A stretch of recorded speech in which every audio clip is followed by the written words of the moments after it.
Olá, seja bem-vindo ao TRT das Gerais, um programa da Justiça do Trabalho de Minas.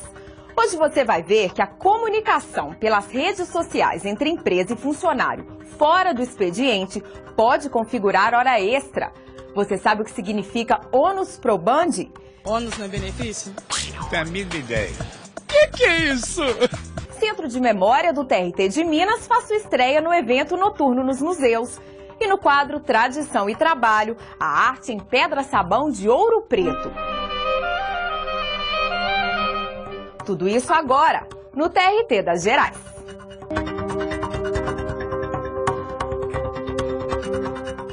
As redes sociais fazem parte da vida de milhões de pessoas. Elas encurtam distâncias, facilitam a comunicação. E é justamente por isso que as empresas também aderiram a essas ferramentas. O problema é que, quando usadas fora do expediente, elas também podem configurar trabalho e gerar hora extra. Fernanda não larga o celular. Dona de uma loja de moda plus size, a empresária recebe pedidos e dúvidas dos clientes por meio de mensagens e das redes sociais. Até quando está atendendo na loja física, o celular também recebe atenção. O tempo todo. Eu estou atendendo e está pipocando. Está o tempo todo o barulhinho do WhatsApp funcionando. Então é quase que um atendimento pessoal com quem está aqui na loja e, pelo telefone o tempo todo. Elas já estão até acostumadas, elas nem ligam mais do responder, porque sabem que é assim que funciona, porque quando elas precisam, eu também respondo. A ferramenta encurta distâncias e facilita o contato com o público, mas é preciso ter limites. Dá 10 horas, eu coloco no silencioso e sinto muito, respondo só amanhã. Porque se eu não colocar essa questão de 10 da noite, 2 horas da manhã eu estou respondendo, 3h30, 4 horas, e aí eu não tenho descanso, eu não consigo ter a minha vida mesmo particular, né? Então eu estabeleci 10 horas, mas mesmo assim no outro dia, a hora que eu abro o WhatsApp, meu Deus, para questão de mensagem de madrugada, ninguém dorme, né? Muitos não sabem, mas utilizar a tecnologia para resolver problemas do trabalho fora do expediente pode gerar hora extra. Se o serviço for prestado após as 10 da noite, o empregado também deve receber adicional noturno. A CLT sofreu uma mudança no ano de 2011 através do artigo 6º, parágrafo único, em que equiparou os comandos de subordinação e todos os demais que fazem essa relação de emprego, não apenas no meio presencial, mas também com o uso das ferramentas telemáticas ou informatizadas de âmbito geral, sem nenhuma distinção, porque isso de fato passou a ser um instrumento de trabalho. Se há uma necessidade urgente do empregador exigir que o empregado solucione algum problema fora do horário de trabalho, sem dúvida alguma isso faz prova no sentido de que possa ser computado hora extras. Ainda segundo o advogado, há formas da empresa evitar este tipo de prática. Seria de bom tom fazer com que as empresas estabelecessem uma política de uso da sua infraestrutura de tecnologia da informação para dizer, olha, nós não recomendamos, nós não queremos que as ferramentas sejam utilizadas num horário fora do expediente de trabalho, a não ser em casos excepcionais. Porque sabemos que, se assim procedermos, isso será computado como sendo hora extra. Agora é hora do quadro Que é isso? Você sabe o que significa ônus probandi? Que é isso? Que é isso? Que é isso? Que é isso? Que é isso? Que é isso? Ônus probandi. Ônus probandi pode estar entrando dentro do trem, dentro do ônibus. É uma dívida? O que é isso? Ônus não é benefício? Não é? Você tá falando francês e eu não tô entendendo nada. Ônus quê? Tem a mínima ideia. Que é isso?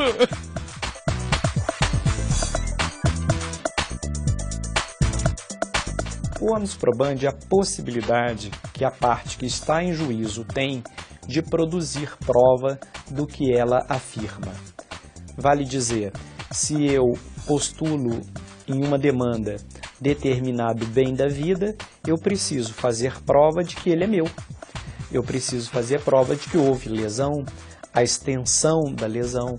Então, todos esses valores são apreendidos ou compreendidos pelo juiz mediante esse exercício probatório. É uma situação jurídica onde as partes precisam disponibilizar para o magistrado esse acervo de provas.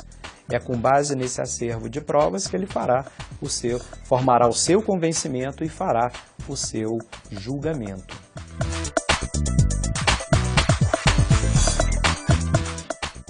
O Centro de Memória da Justiça do Trabalho de Minas abriu as portas à noite para os visitantes durante uma atividade promovida pela Prefeitura de Belo Horizonte. Essa foi a primeira participação do Centro de Memória no Noturno dos Museus, realizado simultaneamente em mais de 30 espaços culturais da capital mineira. O Centro de Memória do Tribunal do Trabalho de Minas Gerais estreou no Noturno nos Museus, com muitas histórias para contar. Todo bom aracnídeo sabe que a teia cumpre as fatais funções: lençol de núpcias, armadilha de caçador. A contação de história, ela traz uma união maior entre as pessoas, na medida em que ela aproxima o contador dos ouvintes. A iniciativa reuniu exposições simultâneas de vários museus e centros culturais da capital mineira, com o apoio da Prefeitura de Belo Horizonte. Nós estamos muito felizes com a receptividade do evento e esperamos que, na parte da noite, tenhamos também um público numeroso que venha aqui aplaudir as outras apresentações. Os convidados tiveram a oportunidade de ver exemplares da Revista do Trabalho, fundada na década de 30, e da primeira revista do Tribunal da Terceira Região. Móveis antigos, carteiras de trabalho das décadas de 40 e 50 e o histórico discurso 1º de maio de 1941 de Getúlio Vargas também fazem parte do acervo.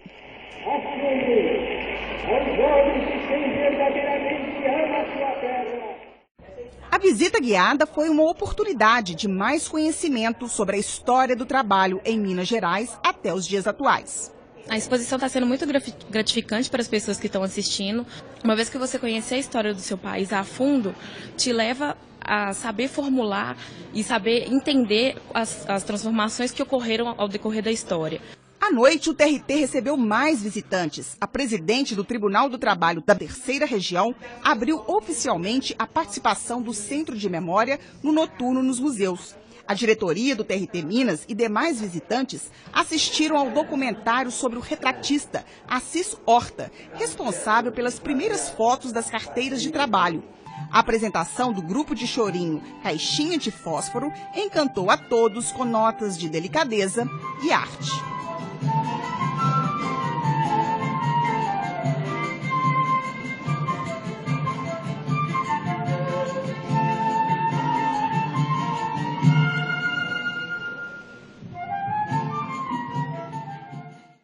Chegou a hora do nosso passeio pelas cidades de Minas. Hoje vamos conhecer Frutal, no Triângulo Mineiro. O município é um dos maiores produtores de abacaxi do Brasil.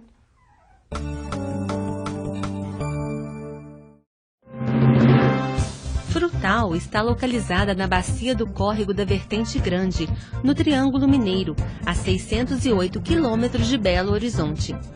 O nome da cidade vem do tempo de sua fundação, quando a fruta jabuticaba era abundante na região. Entre as atividades econômicas, destacam-se a pecuária de corte e a produção de frutas, principalmente o abacaxi. Com cerca de 54 mil habitantes, Frutal está localizada acima do aquífero Guarani, uma das principais reservas de águas subterrâneas.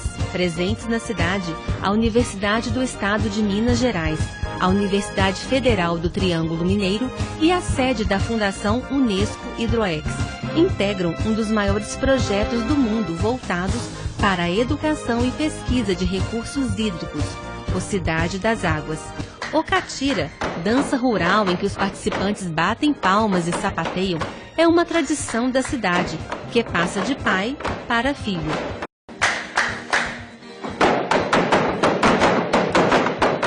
A Justiça do Trabalho chegou à cidade em 2014, juntamente com o processo judicial eletrônico. A Vara do Trabalho de Frutal conta com 9 servidores e recebe, em média, 1.800 processos por ano. No próximo bloco, você confere os destaques jurídicos do TRT de Minas. Servidores ajudam a agilizar o andamento de processos na Central de Conciliação. E no quadro Tradição e Trabalho, a arte feita em pedra-sabão na cidade de Ouro Preto. Não saia daí, daqui a pouco estamos de volta.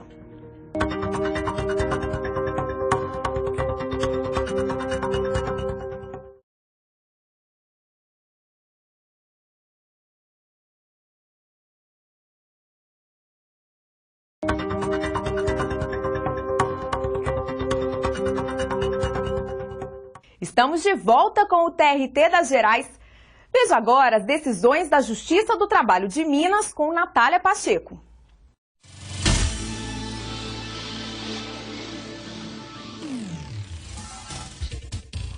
Demora na compensação do cheque não gera direito à multa por atraso no pagamento das verbas rescisórias. O artigo 477 da CLT prevê multa para o pagamento das verbas rescisórias em atraso. No entanto, é permitido o pagamento da rescisão do contrato de trabalho com cheque a compensar, desde que dentro do prazo legal. Desse modo, o período de compensação do cheque não gera direito à multa. Com esse entendimento, a juíza substituta Mayla Vanessa de Oliveira Costa, em atuação na primeira vara do trabalho de Betim, julgou improcedente o pedido de pagamento da multa prevista na CLT, feito por uma monitora contra a sua ex-empregadora. A magistrada lembrou que a lei permite o pagamento das verbas rescisórias em dinheiro ou cheque. Sendo assim, a empresa cumpriu a sua obrigação legal. A decisão foi mantida pelo TRT de Minas.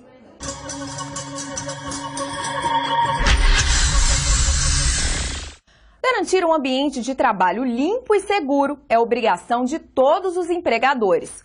Mas aqui em Minas, uma funcionária tinha que trabalhar em um local infestado de baratas. Quem conta pra gente essa história é o repórter André Salles. Higiene e segurança são aspectos fundamentais nesta farmácia. Afinal, os medicamentos têm que ser acondicionados em um local sem riscos de contaminação. E os trabalhadores não podem estar expostos a quaisquer tipos de riscos. Todos os nossos processos eles estão embasados em procedimentos operacionais. Então, o funcionário, desde que ele entra, ele tem conhecimento desses procedimentos e é obrigatório que todos os passos descritos sejam executados. E isso a gente garante através de treinamentos contínuos. Além da higiene que o funcionário tem que ter para poder estar manipulando, entrando em contato com o medicamento, ele também se protege utilizando os EPIs, que são os equipamentos de proteção individual. Então, esse equipamento ele garante a proteção do colaborador em virtude do medicamento que ele faz uso. Já imaginou trabalhar em um lugar infestado de baratas? Pois era isso que acontecia com uma vendedora de uma empresa do ramo de cosméticos. Ela procurou a Justiça do Trabalho e foi indenizada. O empregador, dentre as obrigações dele, está a de manter um ambiente de trabalho limpo, digno, salubre. Essa obrigação do empregador, ela encontra guarida principalmente na Constituição Federal de 1988, que dentre os seus princípios tem como fundamento da República Federativa do Brasil a dignidade da pessoa humana.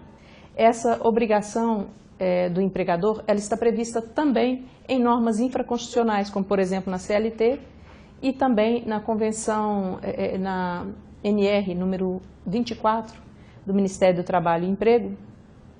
Ela prevê dentre as suas normas a obrigação do empregador de manter condições sanitárias e também condições de alimentação dignas. Quando a empresa não oferece as condições mínimas, o ambiente de trabalho é considerado insalubre, já que representa riscos aos empregados. A partir do momento que existam riscos, existam condições que causem dano à saúde do trabalhador, seja ela física, seja ela psíquica, seja ela moral, todo e qualquer tipo de risco que cause esses danos ou venha prejudicar a integridade do trabalhador é um ambiente insalubre. Os riscos são classificados em físico, químico, biológico e ergonômico.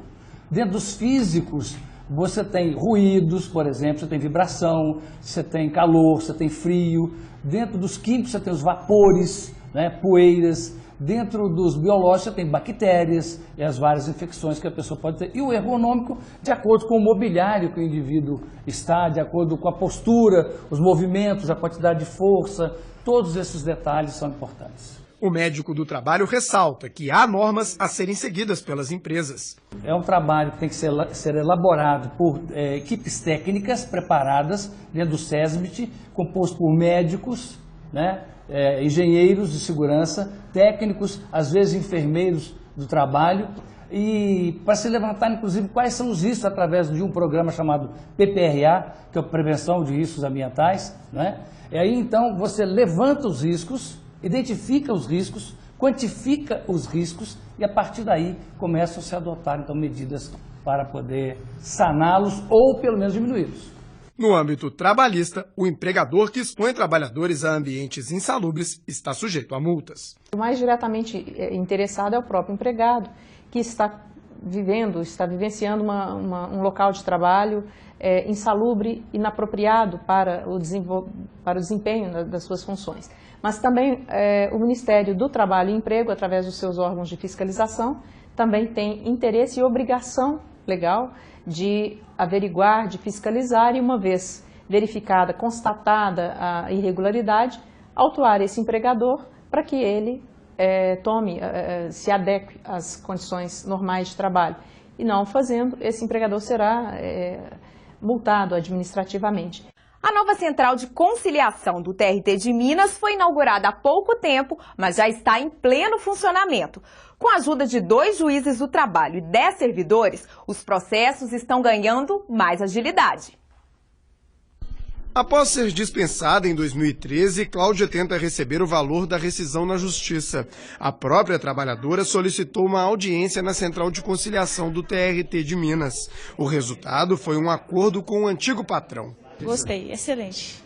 Agora é só cumprir certinho e cada um trabalhar e seguir em frente. Em mais um esforço para incentivar o entendimento entre as partes nos processos trabalhistas, já está em funcionamento a nova Central de Conciliação. A equipe conta com 10 servidores capacitados e 2 juízes que fazem audiências simultâneas. A expectativa está sendo muito boa, a gente espera que a gente consiga aumentar o índice de acordos da Justiça do Trabalho e com isso a gente consiga desafogar um pouquinho a pauta das varas. O novo formato da Central de Conciliação permite a realização de até 100 audiências por dia.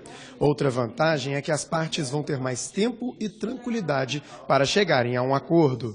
Além de ter mais audiências, nós vamos contar com um espaço de tempo maior, porque agora as audiências que antes eram marcadas de 10 em 10 minutos, nós vamos marcar de 30 em 30 minutos, porque assim temos mais tempo para conversar com as partes, possibilitar um acordo, ter uma chance maior de entrar no acordo, tendo um tempo maior de conversa. A gente vê a satisfação das partes que já saem daqui com seu processo praticamente extinto. A Central de Conciliação fica na Rua Goitacazes, número 1475, 16º andar, no Barro Preto.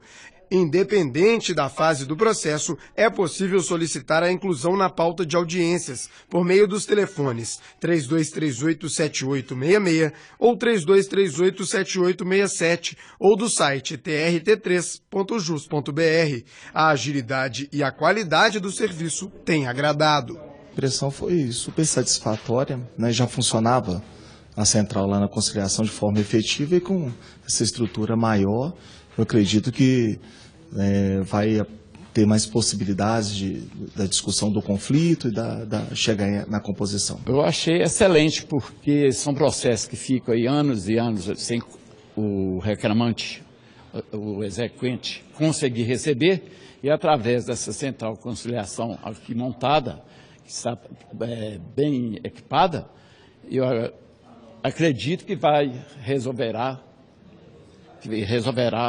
todos os processos pendentes na justiça, que são muito. Hoje em dia as audiências estão sendo marcadas com prazo muito longo, então não é interessante para nenhuma das partes, né? E aqui o nosso objetivo é justamente ser mais célere. A cidade de Ouro Preto, no Campo das Vertentes, é patrimônio histórico da humanidade. Sua arquitetura colonial atrai turistas do mundo inteiro. O município também é berço da arte em pedra-sabão. Esse é o nosso destaque de hoje no quadro Tradição e Trabalho.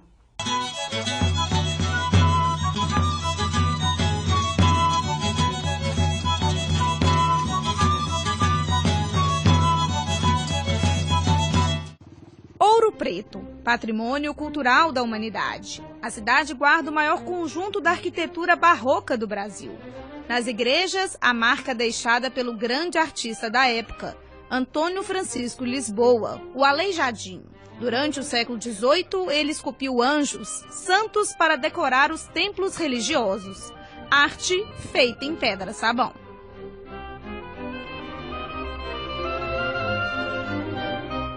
Quase 2 séculos depois da morte de Aleijadinho, a arte em pedra-sabão continua viva na região de Ouro Preto. Se antes ela era usada para decorar igrejas, hoje as peças são vendidas em feiras e nos vários ateliês espalhados pela cidade. Esculturas para decoração, peças religiosas, artigos para o dia a dia, em todos os formatos e com acabamentos diferentes. Grande parte desses objetos são fabricados a 30 quilômetros de Ouro Preto, no pequeno distrito de Santa Rita. Na entrada, a placa avisa: aqui é o berço da arte em pedra-sabão. Em todas as ruas há pelo menos um ateliê com peças fabricadas pelos artesãos. A razão para o ofício vem da natureza. O distrito é cercado por jazidas de esteatita, nome científico da pedra-sabão.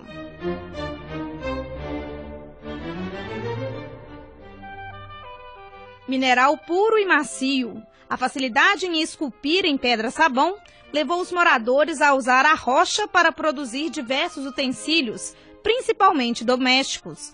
Domingos conhece bem essa história.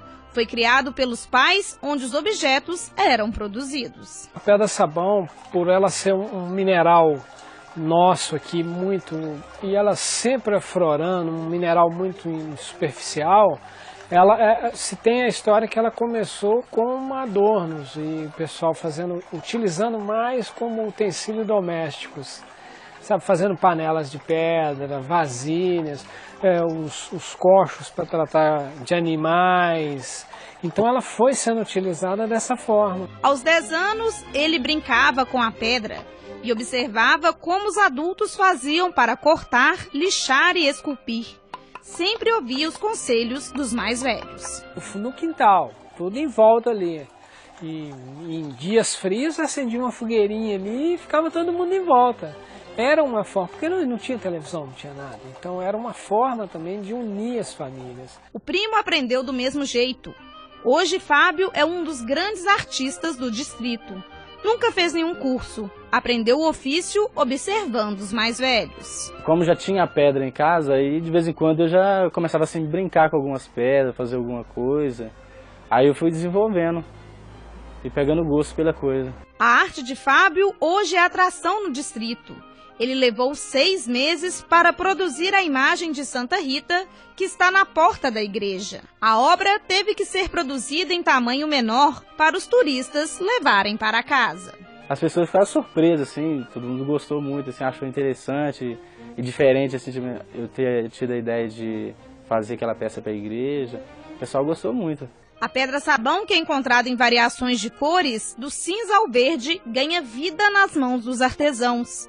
Ainda hoje ela é a principal fonte de renda da comunidade. Muitos turistas vêm aqui especialmente para conhecer os artesãos e levar um pouco dessa história para casa.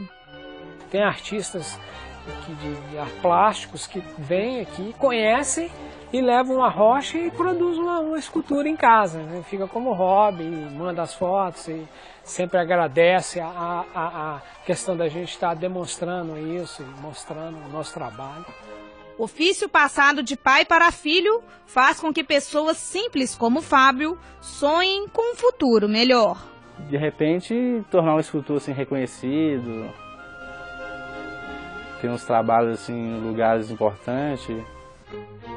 Ou simplesmente manter viva a tradição da arte em pedra-sabão em Santa Rita de Ouro Preto. 44 anos, nunca fiz outra coisa na vida. Todo o meu processo de trabalhando com a pedra-sabão é paixão. E eu acho que eu nunca vou largar, cara. Eu vou ficar aqui 70 anos, eu quero estar aqui cortando a minha pedra-sabão e tranquilo, ouvindo o barulho da água.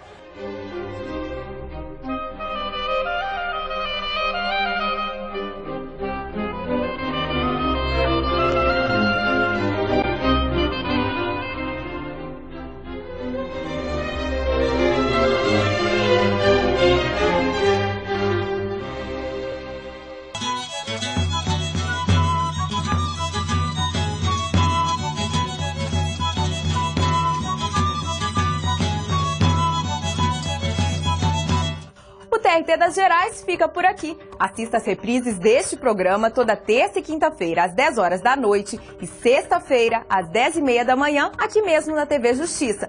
Você pode acessar a nossa programação no site trt3.jus.br. Também estamos no YouTube, Facebook e no Twitter. Semana que vem a gente volta com mais notícias de Minas. Até lá!